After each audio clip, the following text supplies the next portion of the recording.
तो इस वीडियो में बात करेंगे इंडियन कोस्ट गार्ड एग्ज़ाम के 2024 के रिव्यू के बारे में।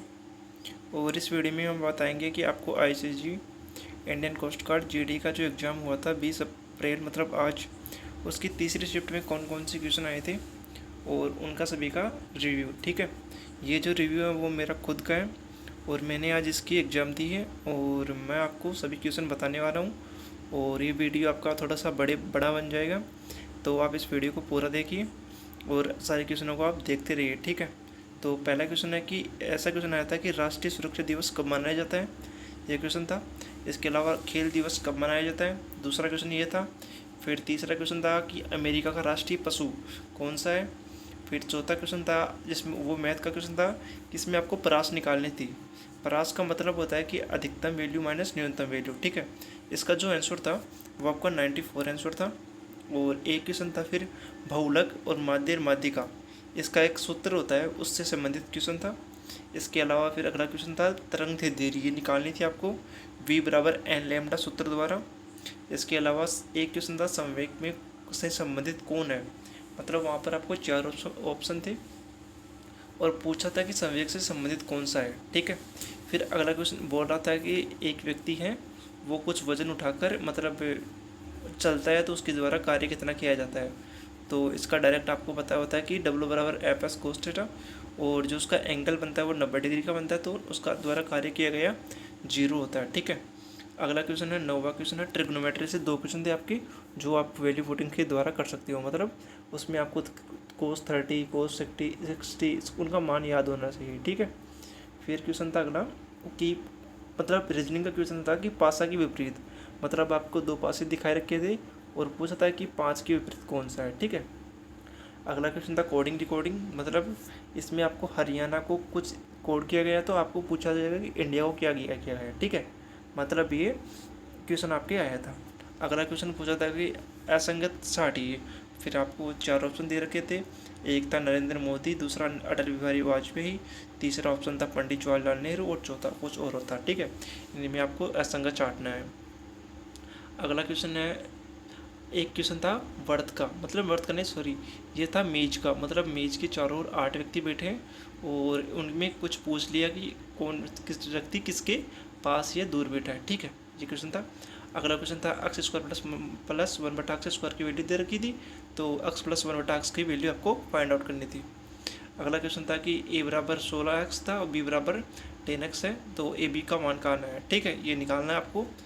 इनमें जो आपको कुछ नंबर की संख्या चेंज हो सकती है लेकिन क्वेश्चन आपकी यही थे। ठीक है, अगला रीजनिंग का इस प्रकार का क्वेश्चन था। इस क्वेश्चन में क्या होता है कि इन दोनों संख्याओं को ऐड करने पर आपको तीसरे कॉलम वाली संख्या प्राप्त हो जाएगी, तो ये क्वेश्चन एकदम ईजी था।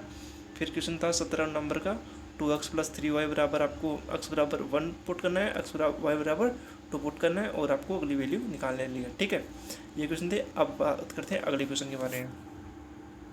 तो फिर क्वेश्चन पूछा गया था आपके इस फॉर्मेट का, मैं आपको दिखा देता हूँ।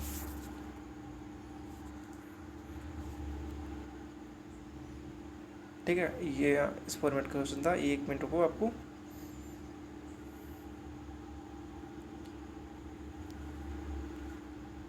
फिर अगला क्वेश्चन था ब्लड रिलेशन का, जिसमें आपको दिखा रखा था कि मतलब आपको बताना है कि किसका संबंध है। अगला क्वेश्चन आया था, इसका आपको अगली संख्या बतानी है। यहाँ पर संख्या 61, 56, 54, 49, 47, इसकी अगली वाली संख्या कौन सी होगी। इसके अलावा फिर अब अगला क्वेश्चन था कि एक किताब के 374 पेज हैं और व्यक्ति ने उसकी आधी पुस्तकें पढ़ ली है, तो बताओ कि कितने पेज पढ़ लिए हैं। तो इसको आपको डायरेक्ट मतलब 374 का 50% निकालना है। ठीक है, फिर अगला क्वेश्चन था 21वां कि आपको 0.08 की वैल्यू दे रखी थी और 100% की वैल्यू आपको निकालनी थी। ठीक है, ये क्वेश्चन आपका इजी था। फिर आपका इस फॉर्मेट का क्वेश्चन था कि a बराबर 10 प्लस 0.01, b बराबर 20.0.01, तो आपको पूछा था कि b a से कितना अधिक होगा, बड़ा होगा। अगला क्वेश्चन था कि आपको गैल्वेनोमीटर को एमीटर में चेंज करने के लिए आप क्या करोगे, ये क्वेश्चन था। और फिर क्वेश्चन था ए बराबर बी सी था, ए का मान धारा घनत्व है, बी का विद्युत क्षेत्र, तो आपको बी की वैल्यू पूछ ली गई। एक क्वेश्चन था नॉर्म एवरेज का क्वेश्चन था, मतलब आपको 5 संख्याएं दे रखी थी, आपको उनको ऐड करके 5 का भाग देना था। ठीक है, अगला क्वेश्चन था रेशियो का। रेशियो में आपको दो संख्याएं दे रखी थी और पूछा था कि इनमें कौन सी संख्या घटाई जाए ताकि आपको ये संख्या रेशियो प्राप्त हो जाए।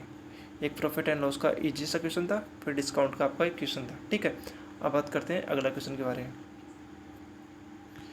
फिर अगला क्वेश्चन आपका आता है पार्टनरशिप का। पार्टनरशिप की आपकी दो क्वेश्चन थे जो कि आपके इजी थे। फिर अगला था एक घनाभ की लंबाई, चौड़ाई और ऊंचाई दे रखी थी, तो बोला था कि इसमें हमें विकर्ण कितना रखेगी वो आ जाए, मतलब आपको √L² + B² + H² निकालना है। फिर अगला क्वेश्चन एक ज्योमेट्री का भी था। फिर एक क्वेश्चन था दो व्यक्तियों की आपको उपनिष्ठ रेखा को फाइंड आउट करना है। ठीक है, अगर वीडियो आपको अच्छा लग रहा तो आप चैनल को सब्सक्राइब कर लो, क्योंकि इंडियन कोस्ट गार्ड के रिगार्डिंग कोई भी नोटिफिकेशन आएगा तो हम आपको बताते रहेंगे, और कोई भी वैकेंसी से रिलेटेड चीज़ें आती रहेंगी तो आपको शेयर करते हैं। तो अब बात करते हैं अगले क्वेश्चन के बारे में। तो समचतुर्भुज का क्षेत्रफल आपको फाइंड आउट करना था, इसमें आपके दो विकर्ण गिवन थे। ठीक है, फिर आपको अगली आकृति फाइंड आउट करनी थी, ये आपका रीजनिंग का क्वेश्चन था। फिर अब बात करते हैं इंग्लिश के क्वेश्चन के बारे में। तो जेंटल का आपका पर्यायवाची, एक क्वेश्चन था एरर का, एक था एक्टिव पेसिव का, जिसमें आपको एक्टिव में मस्ट दे रखा था तो पेसिव में क्या होगा मस्ट + बी। ठीक है, आपको पता है कि मॉडल के साथ हमेशा बी आता है। फिर एक वर्ब का क्वेश्चन था। फिर एक ईच ऑफ स्टूडेंट का कॉन्सेप्ट से क्वेश्चन था इंग्लिश का। इसके अलावा प्रीपोजिशन से क्वेश्चन था, और फिर एरर्स मतलब आपका सिनोनिम था एक टेंस से एक टेंस। ठीक है, एक पंचुएशन से क्वेश्चन था। अब बात करते हैं अगले क्वेश्चन के बारे में। मैं आपको जल्दी जल्दी इसलिए बता रहा हूँ क्योंकि आपको वीडियो जल्दी मतलब आपको सारी चीज़ें समझ में आ जाए और वीडियो छोटा बने ताकि आप वीडियो को अच्छे से पूरा देख सको, और आपका एग्ज़ाम भी जल्दी मतलब कल या परसों होने वाला है, तो आप देख सकते हो कि किस प्रकार के क्वेश्चन आ रहे हैं। एक क्वेश्चन एडवर्ब का था, एक नॉन फाइनाइट वर्ब का था, एक नाइदर कॉन्सेप्ट का था। इसके अलावा आपके कार्बन के अपरूप पूछे थे, मतलब आपको 4 ऑप्शन थे, उनमें से आपके कार्बन का अपरूप कौन सा नहीं है वो बताना था। ठीक है, एक क्वेश्चन था कि विद्युत शेल किसको क्या किसमें बदलता है। फिर एक क्वेश्चन था H2O का आणविक द्रव्यमान कितना है। एक यंग प्रत्याशा गुणांक से क्वेश्चन था आपका। ठीक है, एक रीजनिंग से क्वेश्चन था जिसमें आपको विषम छाटना था। अगला क्वेश्चन था आपका मतलब आपका समतुल्य समीकरण मतलब सेट से संबंधित था मैथमेटिक्स में। फिर द्विघात समीकरण से रिलेटेड था, एक अवकलन से संबंधित, एक प्रायिकता और एक वेक्टर से। अब बात करते हैं एग्रीकल्चर के बारे में। तो अगला क्वेश्चन था आपका घिरने से संबंधित, फिर घर्षण से, और पूछा था कि ध्रुवों और मतलब ध्रुवों से संबंधित था कि ध्रुवों पर क्या अधिक होती है। फिर एक फोटो इलेक्ट्रिक इफेक्ट ये क्वेश्चन था। फिर एक क्वेश्चन था तावरण और समय का ग्राफ क्या दर्शाता है। फिर था कि गामा किरणें किसको प्रभावित नहीं करती है। और फिर आपको एक पूछा था कि सबसे ज़्यादा उपग्रह किस उपग्रह के हैं। ठीक है, इसका आंसर आएगा सनी। ठीक है, ये क्वेश्चन आपके पूछे गए थे। अब बात करते हैं अगले क्वेश्चन के बारे में। और इसके बाद में पृथ्वी की कितनी परतें हैं ये क्वेश्चन था। एक क्वेश्चन नंबर 68वां आपका क्वेश्चन है L = n π/i का से संबंधित एक आपका न्यूमेरिकल था। ठीक है, फिजिक्स का। एक H = I² RT और एक चोर पुलिस कॉन्सेप्ट का क्वेश्चन था।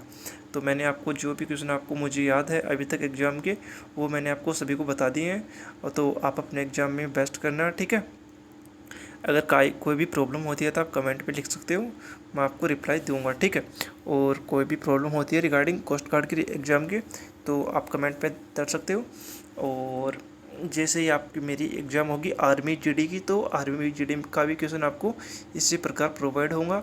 तो आप लोग बस चैनल से जुड़े रहिए, क्योंकि आपको पता है कि इंडियन कोस्ट गार्ड या ऐसी भी एग्ज़ाम होती है ना, इनके जो रियल क्वेश्चन होते हैं ना वो कोई नहीं बताता है, क्योंकि उनको याद ही नहीं होते हैं। तो मैंने आपको पहली बार दिया है कि आप क्वेश्चनों को रियल देख सको। ये एकदम रियल है 100%। इनमें मानसून तक ये थोड़ी बहुत त्रुटि हो सकती है, लेकिन मैंने क्वेश्चन जो मुझे याद है मेरे एग्ज़ाम में जो आज आए थे वो मैंने आपको सभी को बता दिए हैं। तो आप क्या करना है, जिनका भी इंडियन कोस्ट गार्ड का एग्ज़ाम वो उसको सबको शेयर कर दो। पहले बात तो वीडियो को मैंने आपको पहली बार बोल रहा हूँ कि इस वीडियो को शेयर करो, क्योंकि उनको भी पता चले ना कि एग्ज़ाम में इस फॉर्मेट के क्वेश्चन आ रहे हैं। ठीक है, तो बस इतना ही वीडियो था। और वीडियो में अगर वॉइस की प्रॉब्लम या कोई भी प्रॉब्लम हो तो आप मैनेज कर लेना, क्योंकि आपको पता है कि एग्ज़ाम के थोड़ी देर बाद में आपको वीडियो बनाना कितना कठिन होता है। तो जय हिंद। ठीक है, आप अपना एग्ज़ाम बेस्ट तरीके से करना है आपको।